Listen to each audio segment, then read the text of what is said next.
مساء الخير. النهارده هنعمل كيك للفطار اليومي مع كوباية شاي. بجد طالع حلو قوي باتنين بيض وكوب حليب. اول حاجة بجيب بولة، ببدأ اكسر فيها 2 من البيض. كمان المقادير هتلاقوها في صندوق الوصف السهم اللي تحت الفيديو، بتضغطي عليه بتلاقي المقادير. هبدأ اضيف عليهم كوباية حليب كبيرة،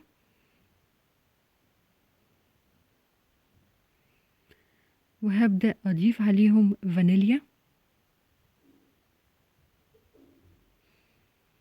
وهبدأ اضيف نص كوب زيت، وهضيف كوباية سكر،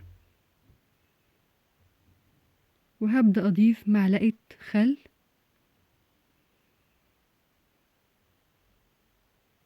وهبدأ أضيفها، وهبدأ أخد كل المكونات دي، هبدأ أضربها في الخلاط، في شفشة في الخلاط، وهرجع لكم. أنا ضربتهم كده في شفشة في الخلاط.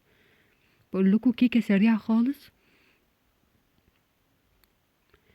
أنا فضيت كده الخليط، هبدأ على طول أجيب المنخل وهبدأ أضيف 3 أكواب من الدقيق. ده أول كوب ببدأ أنخله كده.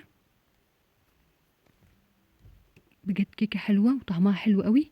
يعني ما استهلكتش الا 2 بيض، كوباية حليب، بس طالعة حلوة قوي، طعمها جميل، حلوة جدا للفطار او للعشاء.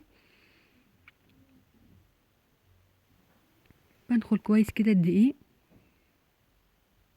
وهبدأ اضيف اخر كوب،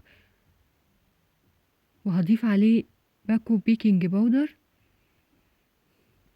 وابدأ انخلهم كده ايه مع بعض الاتنين.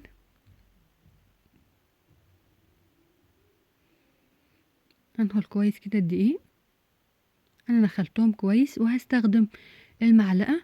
عايزة تستخدمي المضرب اليدوي براحتك استخدميه. هبدأ كده أقلب في الكيك في اتجاه واحد لحد ما الدقيق يختفي كده. أنا بالمعلقة، وببدأ يعني في اتجاه واحد ألف كده لما الدقيق يختفي خالص ويكون قوامها بالشكل ده. كانت طالعة حلوة قوي وناعمة. بدهن صينية وابدأ أصب الخليط ويكون قوامها ازاي كده زي ما انت شايفة كده. بسخن الفرن قبلها مسبقا وادخلها واطلع فقاعات الهواء، والفرن يكون سخن. بتاخد معايا ايه، ما تفتحيش عليها اقل من 15 ل 20 دقيقه عشان تفتحي عليها وتطلع معاكي تحفه كده. طبعا انا مش مولعه الشوايه، هي احمرت كده من سخونه الفرن. هسيبها كده ايه تهدى.